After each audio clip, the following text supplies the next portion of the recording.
네, 안녕하십니까. 안정성 분석 실습 시간입니다. 여러분들이 일단 보고 계신 지금 이 컨텐츠는 AI 툴 자체에 대한 강의가 아니라는 점 다시 한번 말씀드립니다. 우리가 AI를 어떻게 활용하는지, 특히 그 중에서도 저희 주제죠. 예, 저희가 배운 그 재무 지식을 어떻게 더 AI를 통해 빌드업 할 수 있는지, 예, 거기에 초점을 가지고 시청을 해 주셨으면 합니다. 자, 일단 가장 조심하셔야 할 것은 이 배경 지식이 없으면 AI 자체를 활용을 못 하는 거고요. 그쵸? 일단 프롬프트를 못 쓰잖아요. 그리고 어떻게든 써서 결과를 알려줘도 결과를 이해할 수가 없으니까요. 수익성 분석 쪽을 제가 일단 먼저 유튜브에 올려보고 그다음에 지금 안정성 촬영하고 있는데요. 제가 올린 거 이제 모니터링을 좀 해 보니까 글자가 너무 작아요. 예. 그래서 다시 찍을 수는 없습니다. 시간이 너무 오래 걸리거든요. 근데 컴퓨터로 볼 때는 문제가 없었는데 이 스마트폰으로 보니까 이게 잘 안 보입니다. 그래서 지금 요번 강의에서는 지금 화면을 좀 많이 크게 해 놨죠. 예, 채팅창을 쪼끔 더 크게 넓혀 놓고 크게 해 놨습니다. 그럼에도 불구하고 스마트폰으로 보시는 분들은 화면을 좀 확대하셔 갖고 따라오셔야 됩니다. 지금 4K로 편집을 해놔 갖고 이전에 올린 것도 이제 화면을 확대하면 글자가 잘 보여요. 예. 음성만 들으시면 안 되고 텍스트 보시면서 따라오셔야 됩니다. 지금 글자가 잘 안 보이시는 분들은 유튜브 화면 설정 들어가셔 갖고 자동 재생으로 하지 마시고 4K로 돌려 놓고 이 강의 들으셔야 됩니다. 일반 자동 재생 뭐 720 뭐 이런 거 잘 안 보입니다. 그리고 당연히 듣고 난 후에 혹은 지금 들으시면서 직접 실습을 해 보시는 게 제일 중요하고요. 지금 이 노트북에 들어오셔 갖고 지금 이 환경에서 직접 따라 해 보셔야 됩니다. 자, 그럼 소스를 선택해 보도록 하겠습니다. 예, 지금부터는 저희가 했던 수업과 다르게 교재 찍고 그다음에 애플 찍고 그리고 삼성전자의 별도가 아니고 연결 재무제표를 클릭을 해 보도록 하겠습니다. 원래 이게 맞죠? 예, 이게 무슨 의미인지 다 아시죠? 그래서 결과적으로 지금 나오는 값이 교재랑 애플은 숫자가 맞겠지만 삼성전자는 지금부터 교재랑 다를 테니까 그 점을 좀 참고를 해 주시기 바라겠습니다. 자, 그럼 시작을 한번 해 보도록 할까요? 일단 프롬프트를 노션에서 복사해서 붙여 놓도록 하겠습니다. 붙여 놓고 입력을 해 보도록 하겠습니다. 자, 결과가 나왔습니다. 일단 프롬프트 읽어 보면 수익성하고 비슷하니까 중복되는 건 설명을 생략하도록 하겠습니다. 일단 당진에 이번에는 역할을 한번 줘 봤어요. 글로벌 기업의 재무 건전성을 진단하는 컨설턴트다라고 이제 전문가로서의 역할을 줬습니다. 그다음에 나머지는 똑같고 지표는 이제 저희가 배운 4 개의 지표로 바꿔 놨다라고 하는 거고요.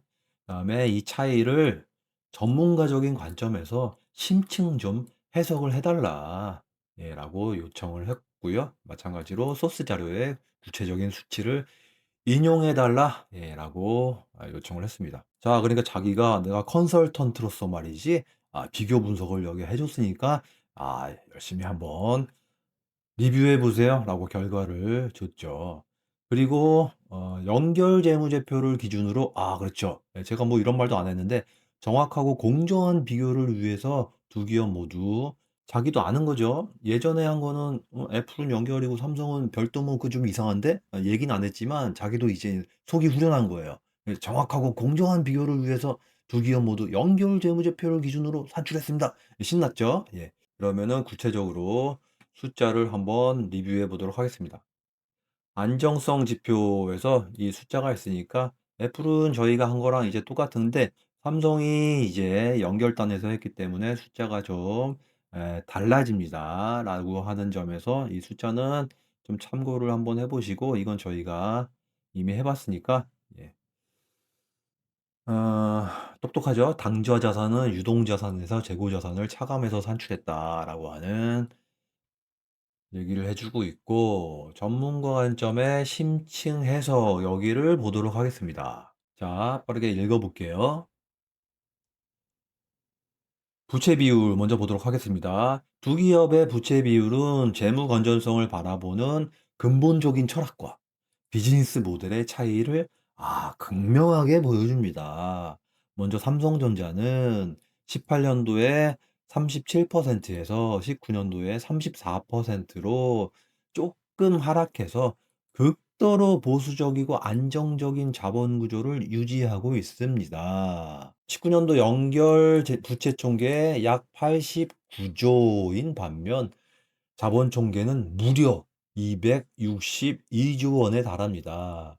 이는 대규모 설비 투자가 상시로 장치 산업 업황의 변동성에 대비해 이익을 자본으로 두껍게 유보해두는 제조업 특유의 안정성 중심 전략입니다. 자, 리뷰를 한번 해보면 삼성전자의 34.1%라고 하는 이 숫자는 사실상 무차입 경영에 가깝습니다. 배우셨지만 이 부채라는 게 차입금도 있지만 거래처한테 지불해야 될 매입 채무나 미지급금 요런 것들 차입금에 포함되어 있기 때문에 34.1%는 그냥 딱 봐도 은행으로부터 빌린 이자부 차입금은 없는 상태다. 그런 거를 사실상 무차입 경영이다라고 이름을 붙이고 있죠. 왜 이렇게까지 보수적일까요? 반도체는 한 번 공장을 지을 때 수십조 원이 드는 쩐의 전쟁이다라고 이미 말씀을 드린 바 있습니다. 불황이 와도 남의 눈치 안 보고 내 돈으로 기술 격차를 벌리겠다라고 하는 일종의 제조업의 자존심으로 해석이 됩니다. 자, 애플 마저 읽어보면요. 18년도 241.3%에서 19년도 274.1%로 부채 비율이 매우 높아요. 게다가 지속적으로 또 상승하고 있어요. 애플의 재무 상태가 위험해서가 아니다라고 일단은 해석을 해주고 있습니다. 애플은 18년도, 19년도 자사주 매입을 했다라고 하는 건 저희가 이미 봤으니까 생략을 하고 그다음에 적극적으로 주주한테 환원해서 분모를 의도적으로 축소시키고 있다. 이것도 이미 수익성에서 저희가 리뷰를 했죠. 자본 최적화도 리뷰를 했습니다. 이 굉장히 중요한 이런 주주 환원이 수익성에만 영향을 미치는 게 아니에요. 안정성에도 영향을 동시에 미치는 중요한 근원적인 팩트가 되겠습니다. 결과적으로 애플은 전체적으로 현금이 없어서 지금 빚을 내는 게 아니고 내 돈보다 남의 돈을 쓰는 게 주주에게 더 이익이다라고 판단을 한 거죠.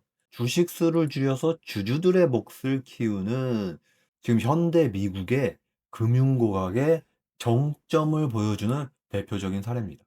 그럼 여기서 질문이 하나 나올 수 있어요. 그럼 미국에 잘 나가는 기업들은 다 애플처럼 지금 빚내서 주식 사고 이렇게 돈을 돌려주나요? 천만의 말씀입니다.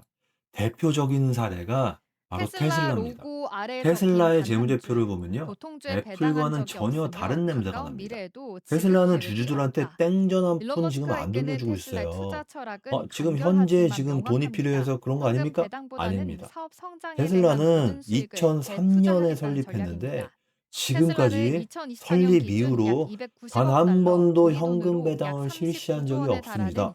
그러면 현금성 현금 자산을 보유하고 배당뿐만 있습니다. 아니고 그럼에도 그러면은 주주 불구하고 환원이 현금 테슬라는 배당 있고 현재까지 단 한 주식 번도 소각도 배당에 있으니까 그건 좀 나선 하지 적이 않았겠어요? 없습니다.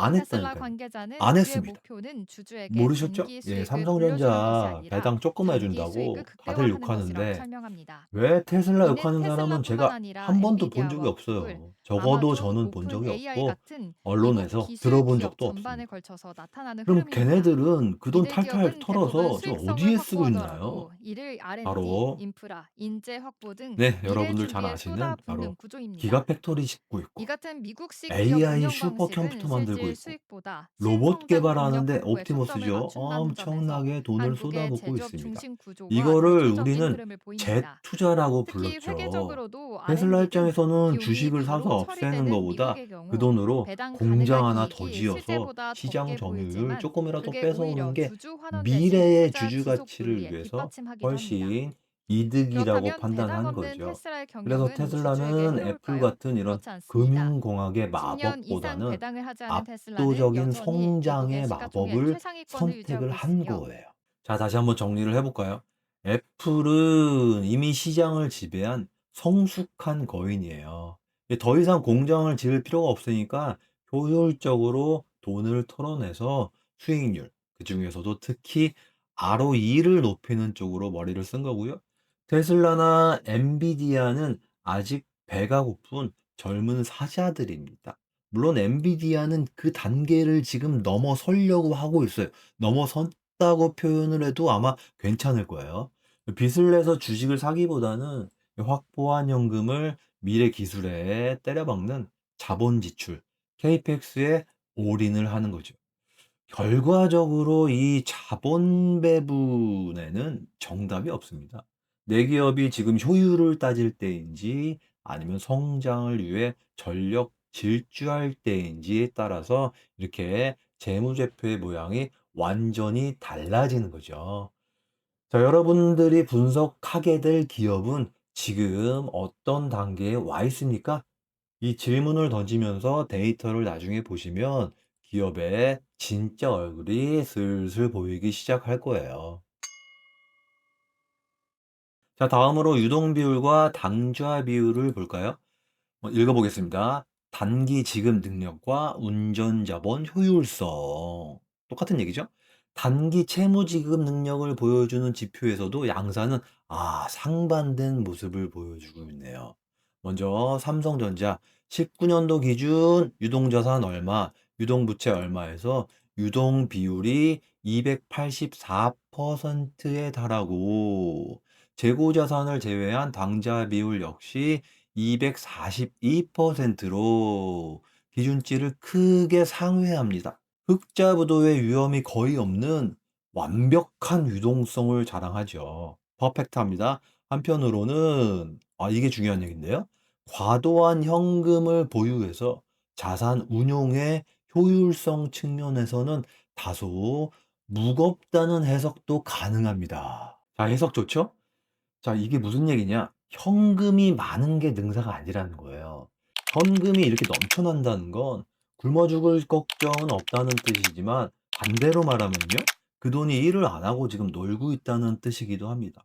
삼성전자는 지금 10kg짜리 황금 덩어리를 배낭에 메고 마라톤을 뛰는 것과 똑같아요.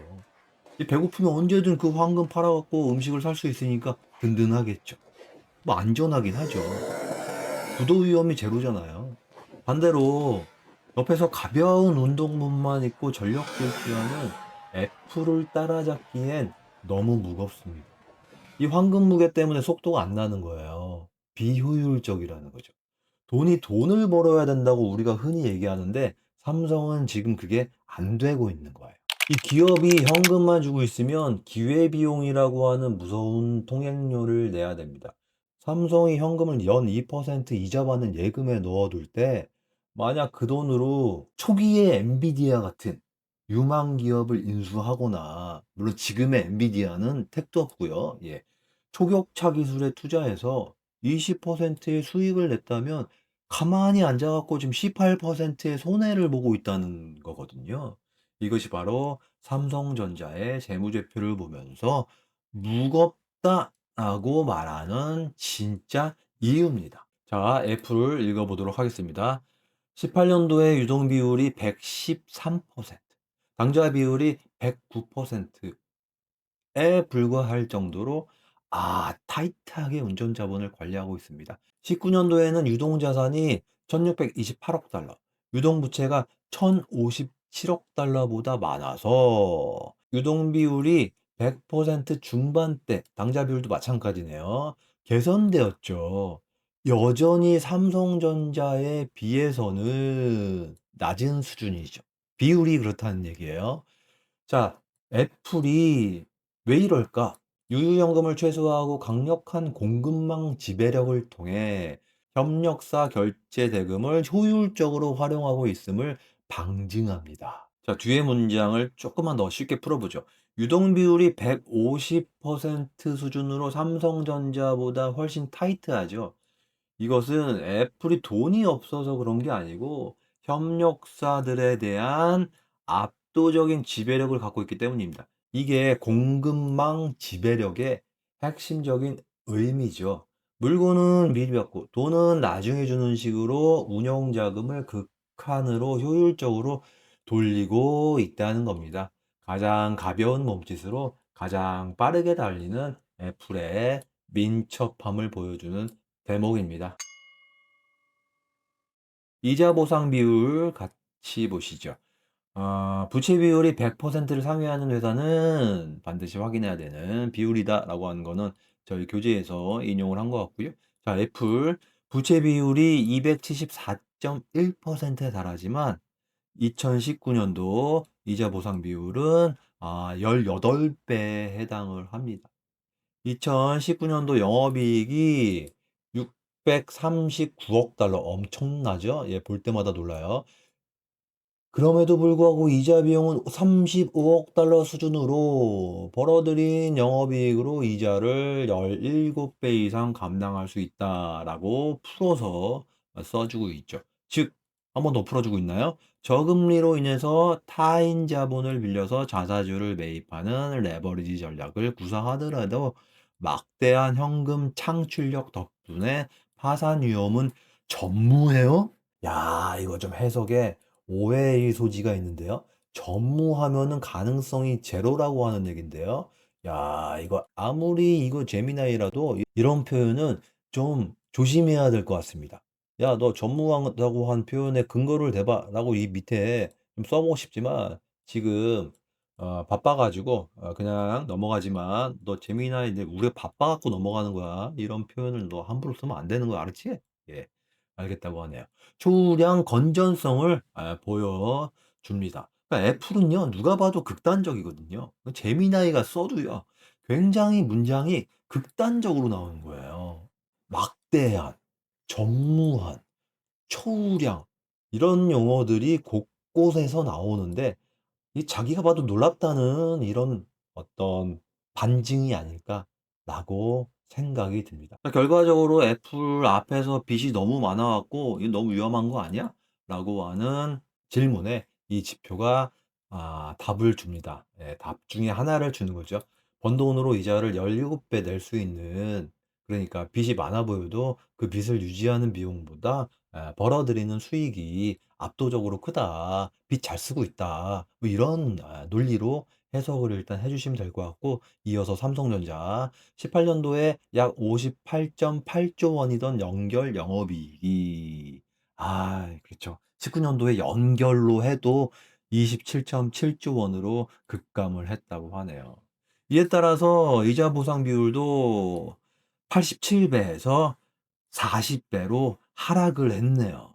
그러나 19년도 연결 이자 비용이 68억 원에 불과해 갖고 이익이 이렇게 반토막이 난 최악의 업황 속에서도 이자 비용 대비 무려 40배 이상의 영업이익을 내고 있으므로 이자 지급 능력은 압도적으로 튼튼합니다. 예.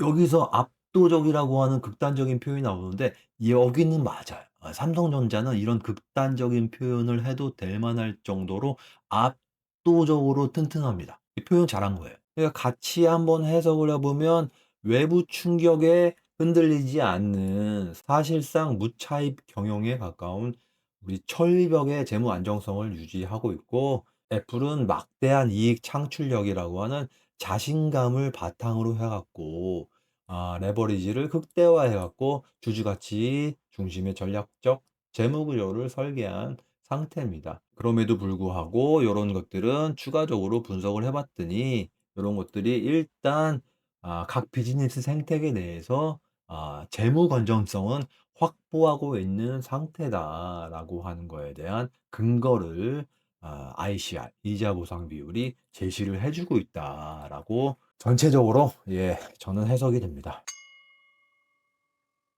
그럼 여기서 한 가지 더 짚고 넘어가 보죠. 여기 부채 비율이 274%에 달하는데 이게 단순히 지금처럼 이자 보상 비율이 높다는 걸로 넘어갈 문제냐, 이자 보상 비율이 1787%니까 오케이 하고 그냥 넘어갈 문제냐라는 문제예요. 예. 이건 충분히 의문을 제기할 만합니다. 지금 채팅창 하단에도 이 추천 칩이라고 하는데 칩이 떠 있죠? 이 추천 칩을 그냥 누르면 여기서 구체적으로 이 친구가 자동으로 답변을 해 줘요. 근데 이걸 눌러 봐도 19 년도 입장에서 답변을 해줄 테니까 저희는 조금 더 구체적으로 자료를 확장해서 여기에 대한 안건을 조금 더 논의를 해 보도록 하겠습니다. 그러니까 저희는 여기에 대해서 가장 최근의 데이터는 이게 어떻게 되는지 궁금하잖아요. 거기를 좀 찾아봐서 거기에 대한 논의를 좀 해 보는 게 더 재밌지 않을까 싶어요. 지금 이때의 애플은 274.1% 였는데 지금의 애플은 그러면은 이 부채 비율이 더 좋아졌냐 혹은 더 악화됐냐? 좋아졌다면 혹은 악화됐다면 어느 정도만큼 궁금하잖아요. 예, 그래서 지금 현재의 데이터를 갖고 지금 25년 데이터 찾아주세요. 이렇게 프롬프트를 입력을 해도 되지만 일단은 더 자세한 프롬프트는 저희가 옆에서 보도록 하고, 화면을 보시면 여기 "웹에서 새 소스를 검색하세요."라고 돼 있고 여기 웹이 떠 있잖아요. 그렇죠? 이 웹이 떠 있으면 저희가 이 프롬프트에서 "웹에서 검색을 해 갖고 지금 이거 찾아줄래?"라고 하면 찾아줍니다. 예. 이 소스 이거 3개 클릭했다고 해서 "이것만 갖고 찾아주는 게 아니다."라고 여러분들이 오해하시면 안 되고요. 예, 그래서 웹 검색을 하고 그다음에 여기서 이게 좋은 게 빠른 검색이 있고 그다음에 심층 검색이 있거든요. 심층 검색, 빠른 검색은 이 제미나이랑 똑같아요. 그래서 빠른 검색, 심층 검색은 제미나이 써 보신 분들은 당연히 아시겠지만 보통 저희가 회사에서 업무를 할 때 이 심층 검색을 쓰셔야 됩니다. 이거랑 이거랑은 많이 틀려요. 예, 심층 검색이 훨씬 더 결론이 좋습니다. 예. 대신에 좀 기다려야 되는데 기다려 봤자 뭐 이게 30분 기다립니까? 1 시간 기다립니까? 몇 분 더 기다리는 수준이거든요. 그래서 요거 심층 검색하시면 되는데 저희는 바쁘니까 바쁘니까 빠른 검색으로 해 갖고, 왜냐하면 단순히 이 숫자만 산출하면 되기 때문에 빠른 검색으로 해 갖고 질문을 해 보도록 하겠습니다. 자, 프롬프트 역시 노션 끌고 와 갖고 관련 프롬프트를 복사를 합니다. 예, 그리고 이거를 여기다 입력을 하는 거죠. 자, 프롬프트 "웹 검색 기능을 활용해 갖고 25 년을 기준으로 해 갖고 최신 안정성 이 부채 비율 요것만 포함하면 되거든요. 나머지 더 궁금하시면 여기다가 쓰시면 됩니다. 그리고 지금 분석한 19 년도 지표 어떻게 달라졌는지 비교 좀 해 줘 네가. 그렇죠? 19 년도와 비교해서 25 년이 우리 궁금한 거니까 이 프롬프트를 그냥 이렇게 심플하게 쓰시면 될 것 같고요. 예. 소스는 전체 소스로 바꿔 보도록 하겠습니다. 자, 쫙 해요. 자, 결과가 나왔죠. 결과가 나왔어요. 근데 저는 지금 이거를 두 번째 해 보는 거라서 지금 중간 과정이 안 보여졌는데 지금 제 소스에서는 그 25년 데이터가 없거든요. 그래서 제가 이걸 처음에 이 프롬프트를 입력했을 때는 이 친구가 물어보더라고요. 자기가 막 찾아 갖고 이 소스 갖고는 안 된대. 자기가 웹에서 찾아보니까 이만큼 소스가 더 있는데 그거를 여기다가 추가해야 된대요. 그래서 여기에 추가할 건지 그렇지 않을 건지 그걸 저한테 물어보더라고요. 그래서 제가 그거를 추가를 해 봤어요. 그랬더니 10 개의 소스를 더 추가해서 그다음에 이 대답을 해 주더라고요.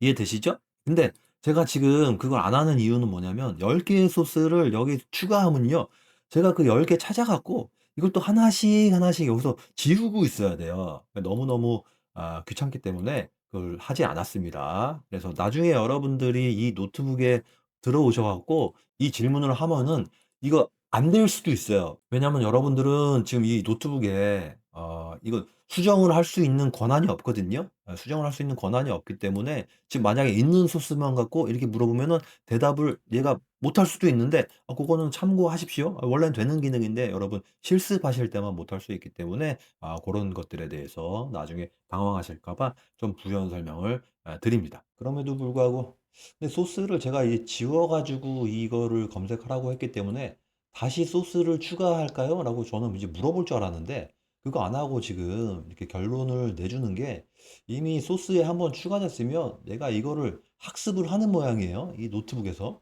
그러지 않고서는 이 데이터를 줄 수가 없거든요. 이거는 저도 지금 처음 하는 사실인데 아무튼 뭐 그렇습니다. 나중에 할 때 참고하시면 좋겠네요. 자, 어쨌거나 이제 자료를 리뷰를 한번 해 보도록 하겠습니다. 자, 이것 좀 한번 보십시오. 어 이거 한번 보셔야 됩니다. 예. 애플이 지금 저희 부채 비율을 중점적으로 볼 건데 저희가 본 게 19년도에 274.1 이 너무 높아 갖고 야, 이거 좀 어? 좀 그런 거 아니야? 라고 해서 봤는데 좀 개선이 됐을까? 라고 했는데 25년 1Q 기준으로 415.43%가 나왔다고 하네요. 그렇죠? 왜 지금 26년인데 25년 1Q 기준을 줬냐라고 하는데 저희가 이제 사례에서 봤지만 애플은 9월 말인가? 예, 그때가 이제 4Q예요. 그때가 결산일이죠. 그러니까는 2025년 4Q 저희가 아는 게 애플 회계연도로서는 그게 2025년 1Q가 되는 거예요. 그러니까 이거 2025년 1Q는 저희의 2025년 4분기 데이터가 되는 거죠. 그렇죠? 예, 그러니까 거기에 가장 최근의 데이터가 맞다라고 하는 거고요. 부채 비율이 415.43%까지. 야, 274%도 헉했는데 4자가 나와 버리니까 야, 놀랍네요. 예, 놀라워요. 그래서 전문가 관점에서 심층 비교 분석을 해줬으니까 다른 거 지금은 일단은 관심은 없고요. 이 안정성, 이 애플의 안정성 비율을 좀 살펴보겠습니다. 얘는 전문가 관점에서 이걸 뭐라고 지금 리뷰를 해놨나, 해석을 해놨나, 이게 궁금한 거예요. 좋은 얘기만 써놨네요. 부채를 활용한 ROE 극대화 마법. 애플의 부채 비율은 폭등했습니다. 폭등. 유동 비율은 같이 해주고 있네요. 92%로 100% 미만으로 떨어져서 단기 유동성에 압박이 있는 것처럼 보입니다. 지금 없다고 지금 너 얘기하려고 그러지. 이런 지금 냄새가 납니다. 하지만 이는 경영 악화나 그러네요. 재무 위기가 절대 아닙니다. 아무리 그래도 이 제미나이가 너무 편향적인 것 같아. 애플은 25년 연간으로는 893억 달러, 25년 1분기에만 234억 달러라고 하는 천문학적인 금액을 자사주 매입에 쏟아 부었습니다. 회사가 벌어들이는 막대한 현금 흐름과 저금리로 조달한 부채를 총동원해갖고 시장에 주식을 사들여서 소각함으로써 분모를 의도적으로 없애버려. 이게 이제 무슨 말인지 이해가 되시죠? 예. 그 결과 부채 비율은 기형적으로 치솟았지만 자본 효율성을 나타내는 ROE가 200%라고. 200%. ROE가 200%래. 200%. 야, 이거 잘못 계산하는 거 아닙니까? 어떻게 ROE가 200%가 됩니까? 야, 놀랍네요. 예, 모든 숫자가 놀랍습니다. 예. 영업이익률 34.4%는 정말 4년 전, 5년 전까지만 해도 대단히 놀라운 숫자였어요. 근데 지금은 더 이상 놀랍지 않아요. 예. 왜? 엔비디아 시대 이후로는요, 웬만한 영업이익률이 나와도요, 40%, 50% 이런 기업 나와도 안 놀랍습니다. 안 놀라워요. 그렇죠? 이 정도야 뭐 아이고 이거 뭐 엔비디아의 절반밖에 안 되네 뭐 이렇게 되는 거 아닙니까? 자기 자본 이익률 야 이건 진짜 놀랍고요. 부채 비율은 야 정말 놀랍습니다. 놀라워요. 좀 리뷰를 좀 추가적으로 해보면 이게 보통의 회사라면 보통의 이런 회사는요 사실상 내일 망해도 이상하지 않은 종목이에요. 내가 주식을 갖고 있는데 이런 숫자가 나왔어요. 바로 던져야 됩니다. 바로 던져야 돼요. 예. 물론 시장에서는 미리 던지겠죠. 일단 유동 비율이 92%라고 하는 거는 당장 갚아야 할 빚보다 당장은 1년이죠. 가진 현금이 물론 현금 플러스 알파인데 이 적다는 뜻입니다. 제가 좀 쉽게 풀어쓰고 있으니까 감안하시고요. 일반 기업에서는 유동성 위기가 왔다고 하는 거거든요. 하지만 애플에서는 이거를 공급망 중에서 지금 원래 공급망 관리가 좋았는데 이거는 절대 갑, 그냥 갑이 아니에요. 갑 중에 갑. 갑의 신, 갑신이 되었다라고 표현할 정도의 강력한 증거입니다. 그렇게밖에 해석을 할 수밖에 없어요. 둘째는 우린 이제 알죠? 부채가 늘어서 이 비율이 높아진 게 아닙니다. 분모, 자본을 의도적으로 삭제했기 때문에 딜리트 버튼을 눌렀기 때문에 이렇게 된 거다. 애플은 25년 한 해에만 무려 120조 원이 넘는 돈을 들여서 자기 주식을 사갖고 태워버렸습니다. 근데 여기 안 나왔지만 이게 다가 아니에요. 제가 찾아보니까 20조 원이 넘게 현금 배당도 챙겨줬어요. 거의 두 개 합치면요. 거의 150조예요. 거의 150조.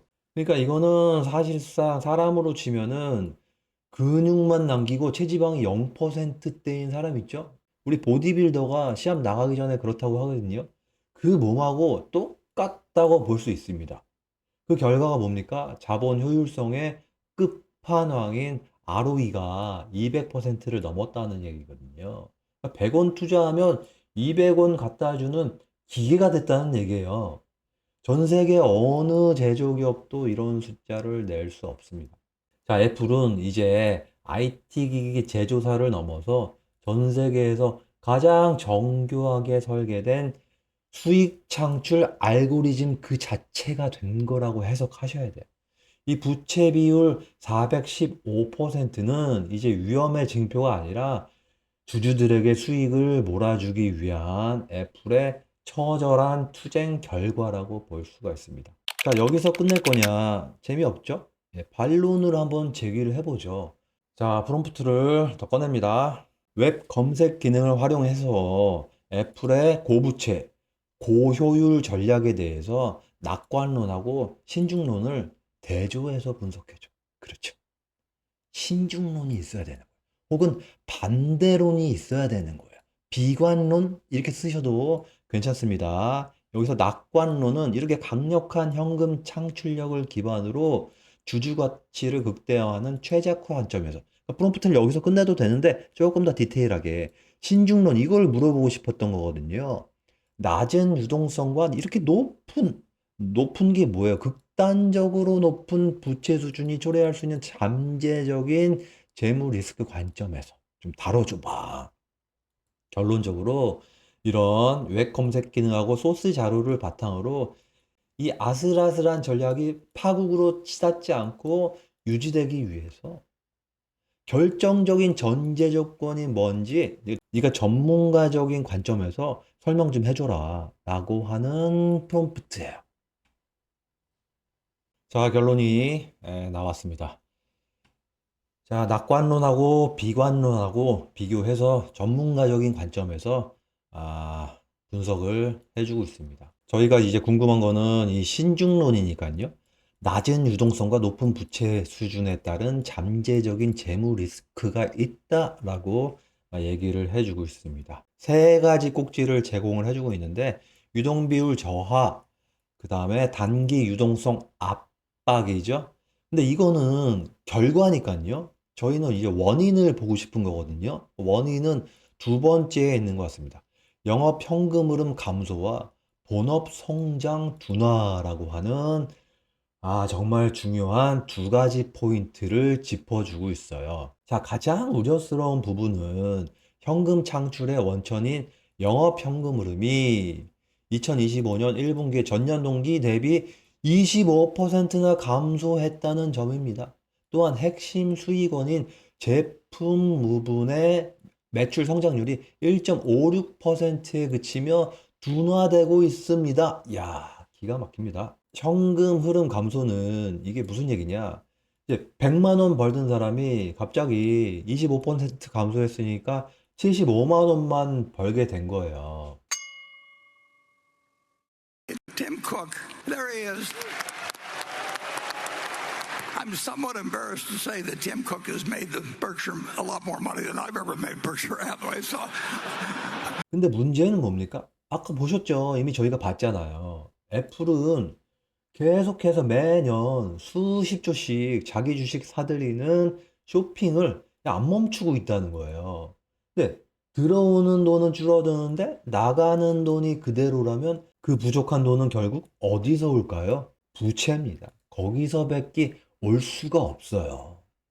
두 번째로 더 심각한 건 이 본업의 엔진이 식어가고 있다는 거죠. 여기서 하드웨어는 아이폰, 맥북 요런 건데 요 판매 성장률이 고작 1.5%다.